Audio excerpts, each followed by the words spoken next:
Secondary school वर्तमान में कहलाता है और ये बड़ा ऐतिहासिक स्कूल रहा है और हमारे इस नगर की इतिहास की नींव में इस स्कूल का महत्वपूर्ण योगदान है। मैं आपको बताना चाहूँगा कि जिस वर्ष राष्ट्रपिता महात्मा गांधी का जन्म हुआ उसी वर्ष इस स्कूल की स्थापना हुई, मतलब 1869 में यह अंग्रेजी माध्यम के मिडिल स्कूल के रूप में इसकी स्थापना श्री साधुराम जायसवाल जी द्वारा की गई। सन 1923 में नगर निगम द्वारा 9वीं कक्षा प्रारंभ किए जाने के बाद से यह स्कूल म्युनिसिपल हाई स्कूल कहलाने लगा और सन 1926 में श्री साधुराम जी द्वारा वर्तमान मुख्य बिल्डिंग का निर्माण करा कर दिया गया। ये बिल्डिंग आपके सामने है और एक और इसके पास में बिल्डिंग है, वो ऐसा माना जाता है कि इससे पुरानी बिल्डिंग है। ये जो बिल्डिंग हम अभी आपको दिखा रहे हैं ये इससे पुरानी बिल्डिंग है और ऐसा बताया जाता है कि कभी किसी ज़माने में कटनी का पहला 8 बिस्तर का अस्पताल इस बिल्डिंग में संचालित होता था। फिर बाद में साधुराम स्कूल के साथ इस बिल्डिंग का उपयोग होने लगा और ऊपर इसमें फिजिक्स और बायो की लैब हुआ करती थी और नीचे केमिस्ट्री की लैब होती थी।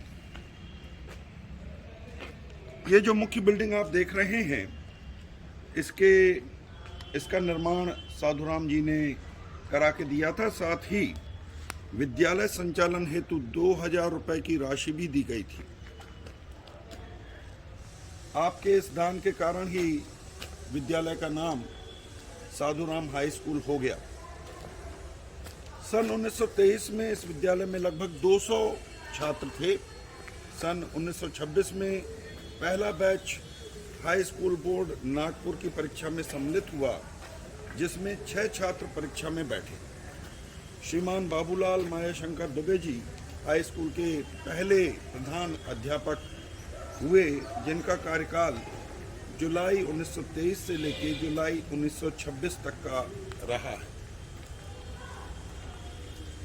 स्वतंत्रता प्राप्ति के बाद से 1958 से विद्यालय का उन्नयन होकर यह हायर सेकेंडरी स्कूल में परिवर्तित हो गया, जिसके पहले प्रिंसिपाल श्री दुर्गा प्रसाद त्रिपाठी जी थे, जिन्होंने प्राचार्य के रूप में 1 जुलाई 1958 से लेके 17 जून 1968 तक प्राचार्य पद पर काम किया।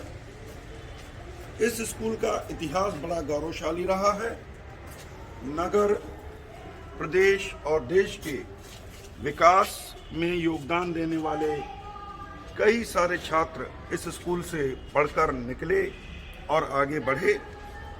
इस विद्यालय से निकले मेधावी छात्रों में कई क्षेत्र हैं जिनमें उन्होंने अपनी प्रतिभा का लोहा मनवाया। इसमें जो प्रमुख नाम हैं वो हैं श्री परमेश्वर PN हक्सर साहब, ये भूतपूर्व सलाहकार रहे स्वर्गीय श्रीमती इंदिरा गांधी जी जो उस वक्त प्राइम मिनिस्टर होती थी। राय बहादुर हीरालाल राय जी जो पुरातत्वविद थे और डिप्टी कमिश्नर रहे अंग्रेजों के शासनकाल में। श्री रामदास जी अग्रवाल जिन्हें हम लल्लू भैया जी के नाम से जानते हैं।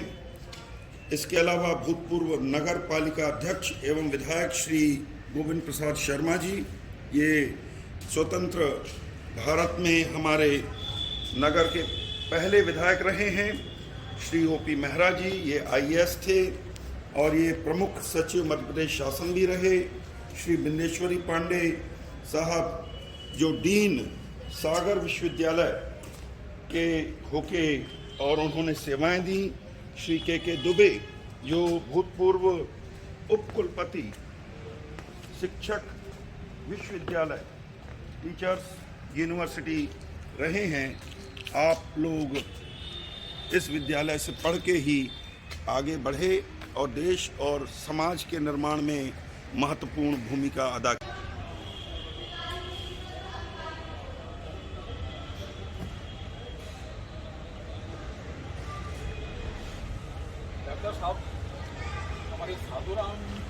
विद्यालय से स्वतंत्रता संग्राम की कई गौरवशाली स्मृतियाँ भी जुड़ी हुई हैं, कुछ इन पर प्रकाश डालें। यह विद्यालय नगर पालिका द्वारा संचालित होता था और नगर पालिका में कांग्रेस का वर्चस्व था। प्रतिदिन प्रातः विद्यालय लगने के समय इस विद्यालय के मुख्य भवन के ऊपर, जो कि 2 मंजिला है, इसमें तिरंगा ध्वज फहराया जाता था। साथ ही झंडा ऊंचा रहे हमारा झंडा वंदन गीत होता था। इस विद्यालय के पीछे ही कचहरी में तत्कालीन एसडीओ फारकोहर का दफ्तर भी था। एक दिन प्रातःकाल जब ध्वज वंदना का स्वर उनके कानों में पड़ा तो वह आग बबूला होकर विद्यालय में आए और उन्होंने तत्कालीन प्रिंसिपल एसपी बांगदेव जी को तिरंगा ध्वज उतारने एवं ध्वज वंदना को बंद करने का आदेश दिया।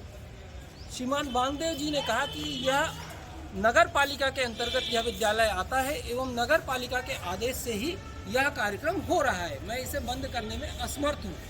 तब अत्यंत आग बबूला होकर वह इसके 2 मंजिला भवन में ऊपर पहुँचे और उन्होंने तिरंगा ध्वज जिस रॉड से लगा हुआ था उसको निकाल लिया।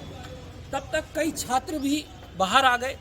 उसमें शिव प्रसाद दुबे नामक छात्र ने आगे बढ़कर श्रीमान फारकोहर को रोकने का प्रयास किया, परंतु गुस्से में फारकोहर ने एक तमाचा उनको मारा, जिससे दुबले पतले शिव प्रसाद दुबे जी जमीन पर गिर पड़े। उस तिरंगा ध्वज को उतारकर उसकी रॉड को उन्होंने 2 मंजिला से ही नीचे फेंका। वह रॉड इतनी भारी थी कि उसके कारण से यहाँ नीचे लगी हुई जीप भी क्षतिग्रस्त हो गई।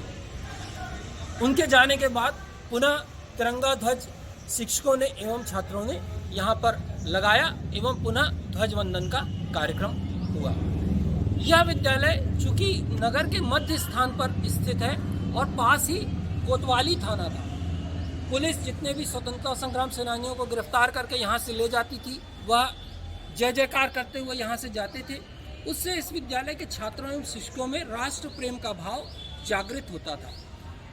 तत्कालीन समय में होने वाली विभिन्न राजनीतिक सभाएं भी इस विद्यालय के प्रांगण में होती हैं।